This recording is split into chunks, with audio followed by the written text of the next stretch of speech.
여러분이 살아가는데 항상 함께 있는 것은 무엇인가요? 저는 플라스틱과 함께 살아가고 있다고 생각합니다. 네이버 지식백과에 플라스틱을 검색하면 이렇게 나옵니다. 인류의 역사는 석기시대, 청동기시대, 철기시대로 구분한다면 현대는 플라스틱 시대라고 설명되어 있습니다.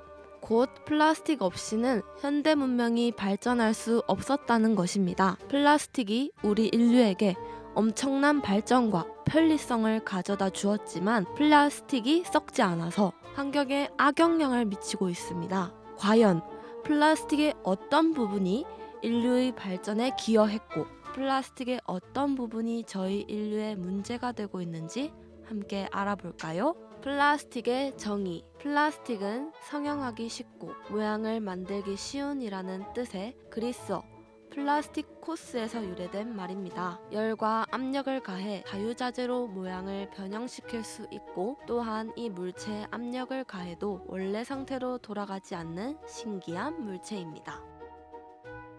1862년 영국의 발명가 알렉산더 파크스는 질산섬유소를 에테르와 알코올에 녹인 뒤 틀에 넣고 가열하면 여러 가지 원하는 형태를 만들 수 있다는 것을 알아냈습니다.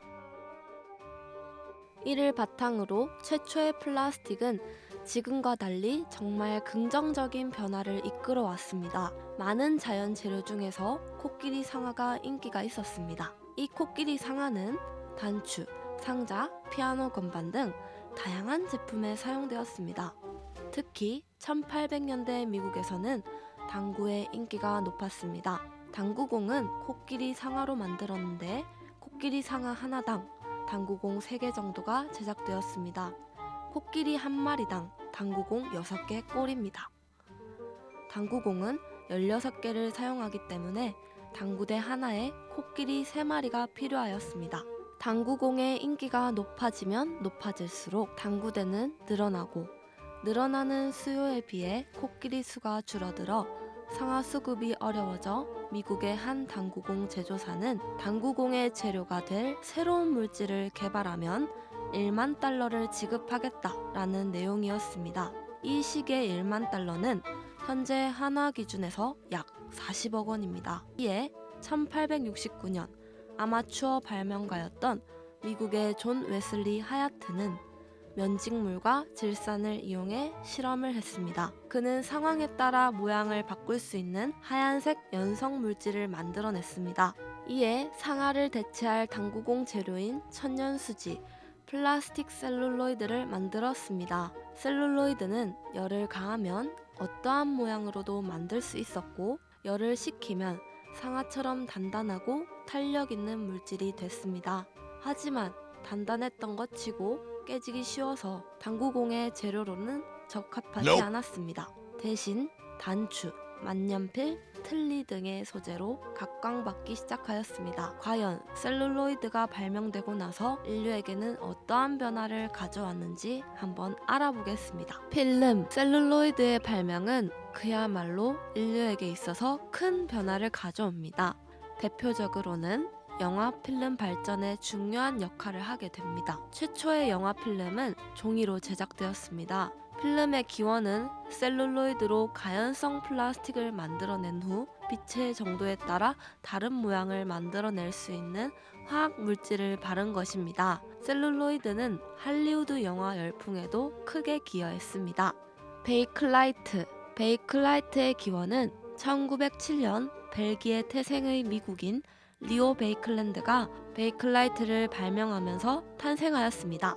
전기 화학 회사를 운영하던 베이클랜드는 새로운 절연체 물질을 연구하던 중 포름알데히드와 페놀을 이용해 천연 원료를 사용하지 않은 최초의 합성수지 플라스틱 베이클라이트를 만들었습니다. 합성수지 베이클라이트는 단단하고 값싸고 내구성도 뛰어나 각종 전자제품, 조명장치, 플러그 등에 사용되었습니다. 또 여러가지 첨가물을 넣고 가공하면 다양한 특성의 복합재료도 만들 수 있었습니다. 베이클라이트는 앞으로 반세기에 걸쳐 발명될 합성 플라스틱 발명의 시초가 되었습니다. 또한 1922년에는 독일 화학자 헤르만 슈타우딩거가 플라스틱이 수많은 분자 사슬로 이루어진다는 사실을 밝혀 1953년에 노벨 화학상을 받게 됩니다. 그의 발견으로 고분자 화학 시대가 열리며 플라스틱은 이제 더욱 다양한 형태로 진화했습니다. 폴리에틸렌. 폴리에틸렌은 1933년에 발명되었으며 현재까지도 가장 많이 사용하는 플라스틱입니다. 폴리에틸렌을 처음 발견한 사람은 독일의 한스 폰 펜츠만 박사입니다. 1898년 실험실의 한 시험관 바닥에 밀랍 물질이 달라붙어 있는 것을 발견하고 이 물질을 폴리에틸렌이라고 지었지만 당시에는 실용성이 없어 보여 잊혀졌습니다. 하지만 1933년 영국 임페리얼 화학공업사의 화학자인 에릭 포셋과 레지널드 깁스는 고압 반응에 관한 실험을 하는 동안 산소가 누출됐는데 펜츠만 박사가 만들었던 것과 같은 물질이 만들어지는 것을 발견했고 2년 후 산소를 이용한 폴리에틸렌을 생산하기 시작했습니다. 이때 2차 세계대전에서 영국군이 폴리에틸렌을 통해 공중 레이더를 위한 전선과 보급선 등에 사용하였으며 핵심적인 임무에 도움이 되었습니다. 이후 1930년대부터 40년대에는 석유 화학자들이 폴리에틸렌을 비롯한 다양한 모습의 합성 플라스틱을 완성하였습니다.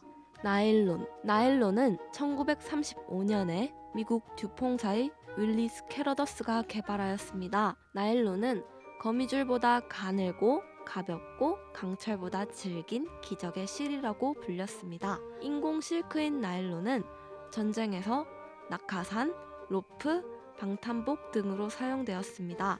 제2차 세계대전 당시 미국의 플라스틱 생산량이 300%가 증가하게 되고 뉴욕타임즈의 한 기사에서는 전쟁으로 인해 플라스틱의 용도가 바뀌었다고 보도했습니다.